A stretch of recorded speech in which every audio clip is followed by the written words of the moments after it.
Gostaria de provar quem Deus é para você através de uma pergunta. Poderia Deus ser um ser cruel, egoísta e que pensa apenas nele? Baseado em alguns textos bíblicos que aconteceram no passado, Deus destruiu o mundo inteiro através de um dilúvio. Também destruiu as cidades de Sodoma e Gomorra através de enxofre e fogo que caíam do céu. Através do profeta Samuel, ordenou que o rei de Israel, que era Saul, matasse todos os povos amalequitas, inclusive crianças inocentes e mulheres. Deus testou a fé de Abraão, pondo à prova para que ele matasse e oferecesse sacrifício do seu único filho. Vendo todos esses relatos e outros mais, poderia haver injustiça da parte de Deus? Poderia ser Deus um ser injusto que condena inocentes? Poderia? Bom, não precisa você me responder. Pense consigo mesmo, mas direi a resposta de um ateu, Richard Dawkins. Um ateu ativo em suas críticas ao criacionismo e ao design inteligente por Deus. Ele escreveu 2 livros, um deles, Deus é um delírio, o outro, Gênio Egoísta. Para Richard, que é um biólogo evolutivo, Deus é um tirano, um ciumento, é injusto, mata as pessoas por prazer, é um psicopata. Mas e para você? Se todas essas coisas que Deus fez tiver uma resposta lógica, e se eu te disser que todas essas coisas que Deus fez no passado tiver como base o amor e a disciplina que Ele tem e preza pelos seus filhos, você mesmo assim aceitaria ficar com a opinião do ateu Richard? Bem, fica comigo nesse vídeo que te mostrarei que todas as coisas que Deus fez de modo algum se contradizem dentro da Bíblia. Porque em 1 João capítulo 4, versículo 8, vai dizer que aquele que não ama não conhece a Deus, porque Deus é amor. Poderia ser Deus amor ao mesmo tempo e ser um Deus que ao mesmo tempo ordena o ódio, que estimula? Bem, dentro da passagem da Bíblia não vem nenhum comentário dizendo que Deus estimula o ódio. Mas poderia ser Deus 2 pessoas ao mesmo tempo? Poderia ser o Deus do Antigo Testamento, um Deus cheio de furor e ira, e o Deus do Novo, Deus Filho, Jesus, um Deus que ao mesmo tempo perdoa o adultério daquela mulher, que ao mesmo tempo não deixa que ela fosse apedrejada, como era no Antigo Testamento? A resposta para Deus disciplinar certos povos no mundo antigo está no contexto histórico. Por exemplo, no livro de Deuteronômio, temos os povos amorreus, que sacrificavam seus filhos para deuses estranhos. Eles não só sacrificavam, mas muitas vezes faziam sexo com seus próprios filhos. Eles não tinham nenhum tipo de temor, nem a Deus e nem pelo seu semelhante. Desta maneira, Deus tolerou durante 400 anos. 400 anos, Deus sempre abrindo a porta da graça para essas pessoas, para elas se arrependerem do mal que estão praticando. E não se arrependiam, até que um ponto se esgotou a paciência de Deus, e Deus ordenou que Israel acabasse com aqueles povos de uma vez por todas. Seria Deus injusto nessa situação? Na mesma forma foi com os povos amalequitas. Em Apocalipse capítulo 3, versículo 19, Deus vai dizer que repreende e disciplina todos aqueles que Ele o ama. Ou seja, o sofrimento, em certas palavras, Ele aperfeiçoa as pessoas, os seus filhos, para se tornarem melhores, mais capazes para suportarem a desgraça do mundo atual. Deus disciplina seus filhos para que eles não coloquem um dedo na tomada. Os filhos, no caso nós, clamamos por um Deus justo. E como esse Deus poderá ser justo se em sua essência houver apenas o amor? Você já imaginou policiais chegando para falar com bandidos de modo educado, pedindo: com licença, você poderia, por favor, libertar este refém para depois eu poder prendê-lo? Não, a gente não vê policiais tratando bandidos dessa forma para salvar um refém. Por que Deus agiria dessa forma contra o mal? Deus não quer que o mal exista para todo sempre. Por isso, ele compra guerra contra o mal para defender seus filhos. Em Apocalipse, como eu disse, é dito que Jesus é um cordeiro manso, mas também um leão que ruge para defender seus filhos. Onde está Deus que ainda não rugiu ainda? A verdade é que todos vocês que estão me assistindo clamam para que Deus venha socorrer as suas vidas, seja em apelos financeiros. Quando você está triste, você clama para um Deus que venha libertá-lo da tristeza, que venha acabar com o mal que está em sua vida, que venha acabar com o homem mau, o homem ímpio, que mata as pessoas, que as crianças. Você quer um Deus justo, um Deus que lute pelos seus direitos. Como Deus poderá ser um Deus justo e que julga com braço forte, se em sua essência, mais uma vez, só tem o amor? Sob muito é questionado a bondade de Deus no mundo. Porque ele permite certas doenças, sofrimento, crianças morram. Quero dizer que nunca foi da vontade de Deus, no princípio da humanidade, que o mal existisse. E quero dizer também que o mal, em nossa situação atual, é necessário para o processo da salvação. Porque Deus nos deu o livre-arbítrio, não nos construiu ou nos programou e não nos destinou como robôs que obedecessem por obrigação. Mas Deus nos deu a liberdade para escolhermos o nosso destino. Por isso o mal é necessário, para que anjos e pessoas pudessem escolher. Satanás é um resultado desse livre-arbítrio. Deus também não tem prazer na morte do homem mau. Como Ezequiel, capítulo 33, versículo 11 afirma. Deus não deseja a morte de nenhum indivíduo, mas que todos cheguem ao devido arrependimento. Deus quer que as pessoas reneguem suas vontades, reneguem seu ego, pois aí está o princípio da maldade dentro do coração. Deus quer que as pessoas se convertam, somente isso, convertam para bons caminhos, que é o amor, a busca pela santidade. Deus tem o melhor para a humanidade. Não é a do desejo que o mundo atual vivesse dessa maneira. Não é o sonho de Deus que as pessoas vivessem divididas entre alguns que querem a vida eterna e outros para a morte eterna. Deus não tem prazer nem na morte de seu pior inimigo, que é Satanás. Pois assim como uma mãe, ele o viu e conheceu, ele o gerou vida. Pois Deus é o fôlego de vida.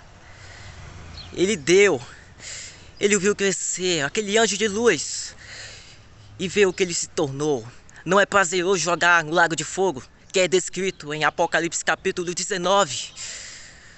Deus não tem vontade de jogar nenhum dos seus filhos. Imaginar o que passa na cabeça de Deus, o que ele está passando. Deus não quer destruir o homem mau. Ele quer destruir o mal. E muitas vezes ele tem que demonstrar não ser apenas um cordeiro manso, mas um leão feroz, para resistir ao mal, defender aqueles que querem a vida, defender aqueles que querem viver com ele. Ele não quer destruir as pessoas, e sim o mal que está incorporado na vida delas.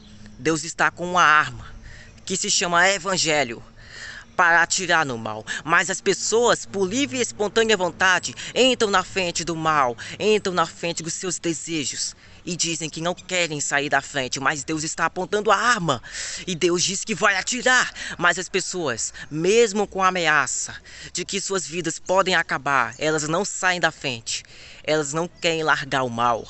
E Deus vai lá e toma uma decisão difícil. Ele atira e mata tanto o ímpio como o mal, a qual ele se agarrou e não quis nunca mais soltar. Ele não soltou para ir correndo atrás da vida. Ele agarrou o mal, que em consequência virá a sua morte.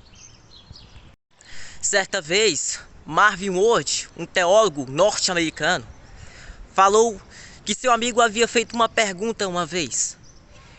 Ele perguntou por que Deus, o Deus do Antigo Testamento, era tão terrível. Ele, ao mesmo tempo, massacrava povos a qual não lhe obedeciam. Ele era totalmente um tirano. Com suas próprias palavras, Marvin Ward fez uma seguinte pergunta para seu amigo, que parecia discordar de todo o comportamento de Deus. Ele perguntou o que ele faria se ele chegasse em casa e encontrasse um desconhecido molestando uma de suas filhas. O amigo de Marvin Ward respondeu rapidamente, não demorando sequer um segundo. Ele disse que se sentiria como um assassino de bandidos. Ele não mediria o pensamento e as suas ações para combater e defender a sua filha. E Marvin Ward, de forma sábia, ele perguntou, na verdade ele afirmou, é dessa forma que se sente Deus quando um dos seus filhos são machucados. A resposta porque Deus é um Deus violento, muitas vezes é porque precisamos que Ele seja violento em certas ocasiões.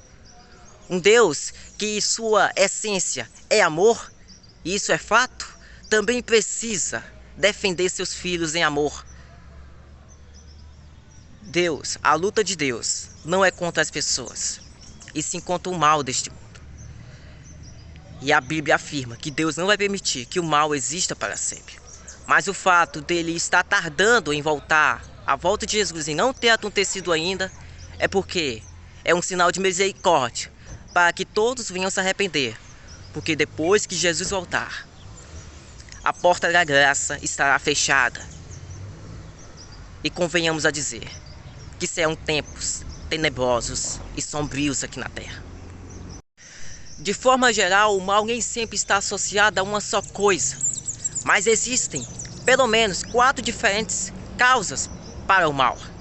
A primeira é o Satanás, o inimigo do povo de Deus. E a segunda são causas naturais, porque na verdade vivemos em um mundo entópico, em que as coisas envelhecem, se acabam, onde o mundo, ao mesmo tempo, dá as suas devidas colheitas, como excessivo calor, temporais, terremotos, são coisas e causas naturais que fazem com que as pessoas e a humanidade toda sofra com essas consequências. A terceira é o mal como uma consequência de uma decisão ruim. O pecado é um bom exemplo disso. Ou talvez, se você negligenciar a sua saúde e começar a comer apenas coisas que não são benéficas à sua saúde, você também terá um mal como uma consequência de sua escolha. A quarta causa é as provações de Deus, faladas lá no livro de Tiago, capítulo 1, versículo 2, a qual Tiago vai dizer que nós devemos ter por alegria sermos testados por Deus.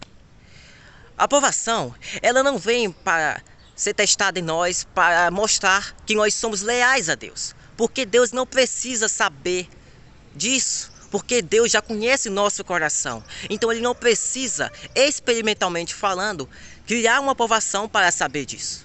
Mas Ele cria provações, turbulências dentro da nossa vida, para mostrar o quanto nós somos fortes para nós mesmos. A provação, dita por Tiago, deve ser recebida com alegria, porque ela faz com que nós venhamos a crescer e ganhar maturidade espiritual.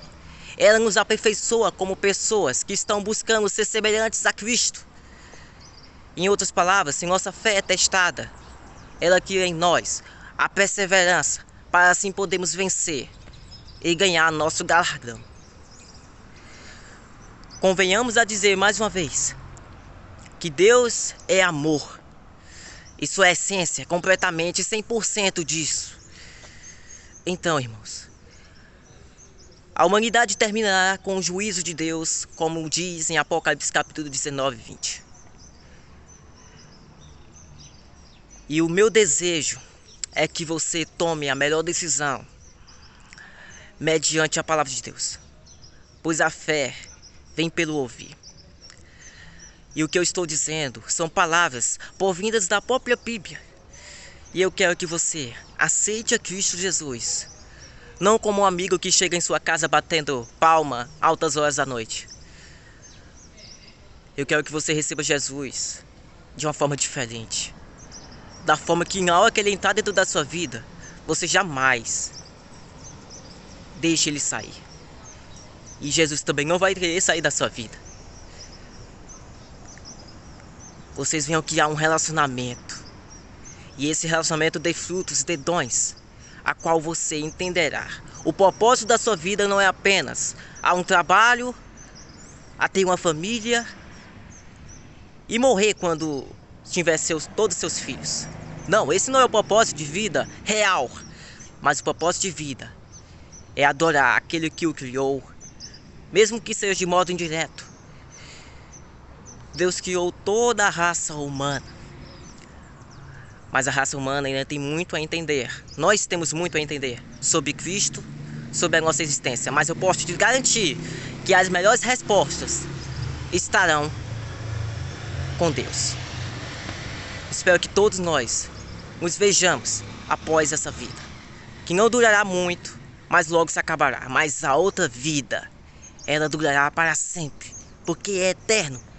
E tudo o que Deus faz, e em toda a sua palavra dura para sempre. Amém?